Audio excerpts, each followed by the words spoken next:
The Marshall Plan of China. That's how our next guest describes the rise of the Chinese economy and Apple's role in making it happen.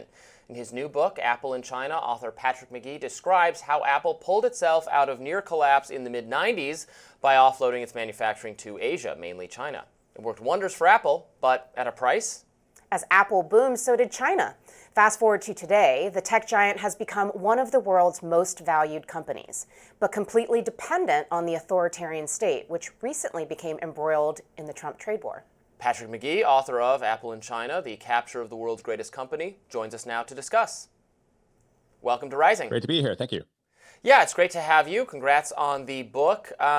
Give us the elevator pitch. What impact has Apple becoming so reliant on China had in terms of the Chinese government's influence over the company? That's probably what we're all most concerned about, given the realities of today's politics.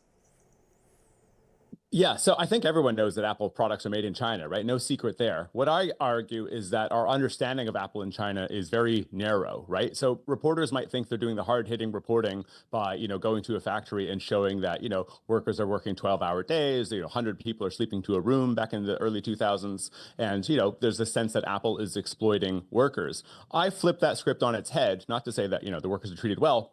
But the reason Apple is allowed to exploit its workers is that China is getting something even greater out of this relationship. So Beijing is allowing Apple to exploit its workers, if you will, so that Beijing can exploit Apple.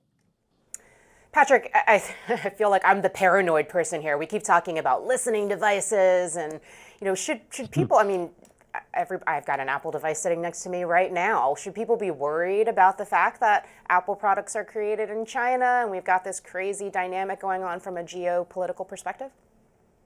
Yeah, so the untold story that I'm really bringing to light, I think, for the first time, is that Apple has been sending literal plane loads of engineers to China for close to a quarter century. And these are America's best engineers. You're Apple, right? You can pay in stock options and hefty salaries. These are people coming out of Caltech, Stanford, MIT, America's best engineers. And on day one, they go to China, hundreds of factories across the country, and they train, they audit, they supervise. Apple would spend billions of dollars on production equipment, tooling, and machinery to put in other people's factories so that they could make their products at massive scale. The problem is, what do the suppliers do with those skills? Well, they gave birth to the Chinese smartphone industry, such that, every second smartphone in the world is a Chinese brand made by Huawei, Oppo, Vivo, etc. So we think that the iPhone killed Nokia.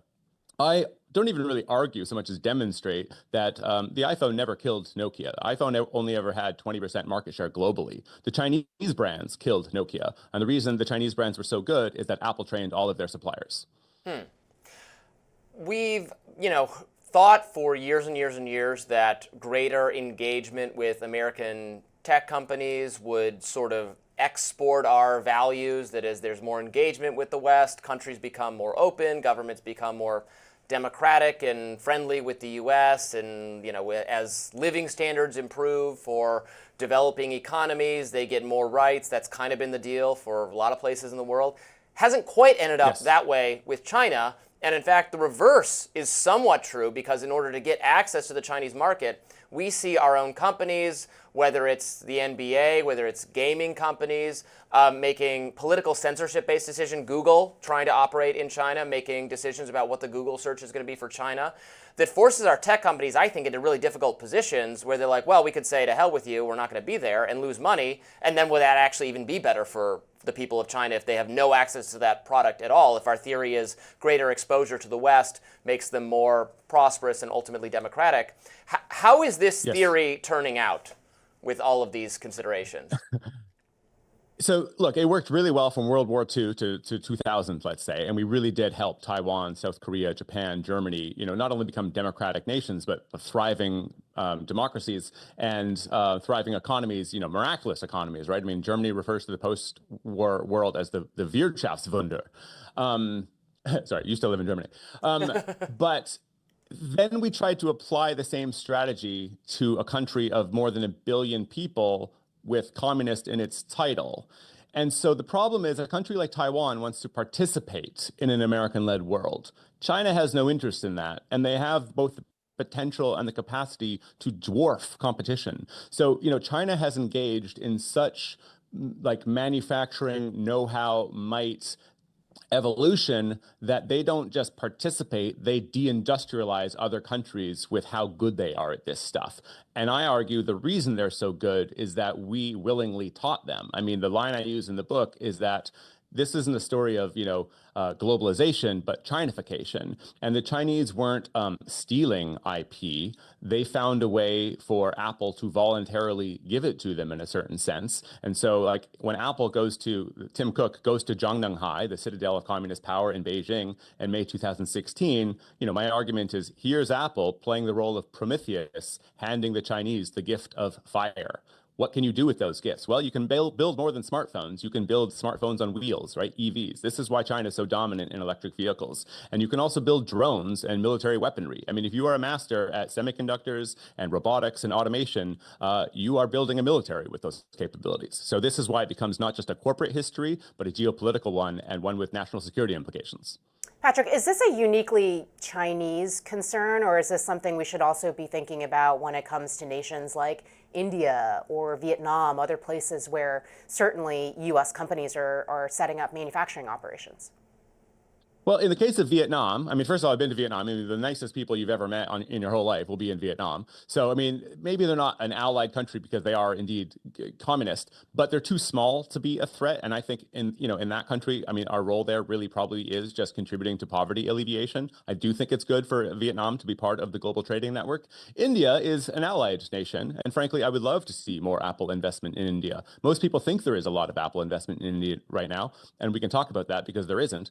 But they should have a great acceleration there. Now, I suppose the only thing is that, 20 years from now, looking back on this footage, let's say, you might think, this is just at the stage when Narendra Modi was really taking India in a more belligerent direction. But, beggars can't be choosers, I guess what I'd say. This is the only other country with more than 1 billion people on the planet. It is not a totalitarian state the way that China is. So India is a far better choice. We've seen so many tech CEOs, including Tim Cook of Apple, try to have a much more positive relationship with the Trump administration, from contributing to the inaugural fund to actually appearing at the inauguration. I think their thinking is they want to get favorable regulatory policy in order to really bring up tech to compete with China, that is increasingly seen by U.S. policymakers on both sides as the main problem to be solved for the rest of the century. What is Apple's thinking these days in terms of its big picture? Which government do we want to work with? Are they thinking about it in geopolitical terms? What are they trying to get out of this government, or whoever's in charge of the U.S., in order to feel more like, hey, we should stop sending all our best engineers to China to help the U.S.'s foremost political rival? So a couple things to unpack there. One, from Cupertino's perspective, Donald Trump is far of a bigger threat than Xi Jinping. Why? Xi Jinping wants nothing but Apple producing every year in China. Why? He gets so much out of it. I mean, Apple, again, is training all of his companies. Apple is inadvertently the biggest supporter of Made in China 2025, an anti-Western plan for China to sever itself from the West, right? Wean its dependence, decouple, de-risk, however you want to put it, and become self-sufficient in automation, robotics, high-end electronics, right? Apple unwittingly discovers around 2016 that it is the biggest supporter of Beijing's indigenous innovation directive, right? So this is sort of a startling portion of the thesis. Donald Trump wants the opposite, right? He wants the reshoring of all these iPhone jobs, right? All the manufacturing to come back to the U.S. Unfortunately, that's a fantasy. I mean, the quantity, quality, cost, and that China provides Apple is on a scale that America cannot match by fiat. It cannot match by investment and willpower. And the book goes into considerable detail as to why that's just never going to be possible. So Beijing and Washington are sort of, wanting to trade Apple back and forth as a bargaining chip.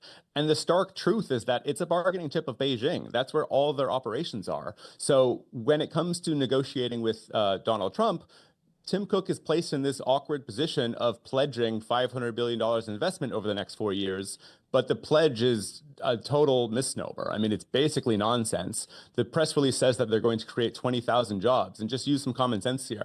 How bad would a government program be if it spent $500 billion and the result was tens of thousands of jobs? I mean, you would, on its face, understand that this was a total waste of taxpayer money. Apple is ruthlessly efficient. So just, think about this for a second. Clearly, they're not spending $500 billion building advanced manufacturing in the US. They're doing some really legal PR spin, and people need to read that February press release with a lot more scrutiny. Patrick, thank you so much for joining us to discuss your new book. Sounds fascinating. We're going to pick up a copy. Thanks, Linda. Thanks, Robbie. Up next, Pope Leo XIV's edgy meme-posting brother has made an appearance. Will he be toning it down? We'll discuss. Stay with us.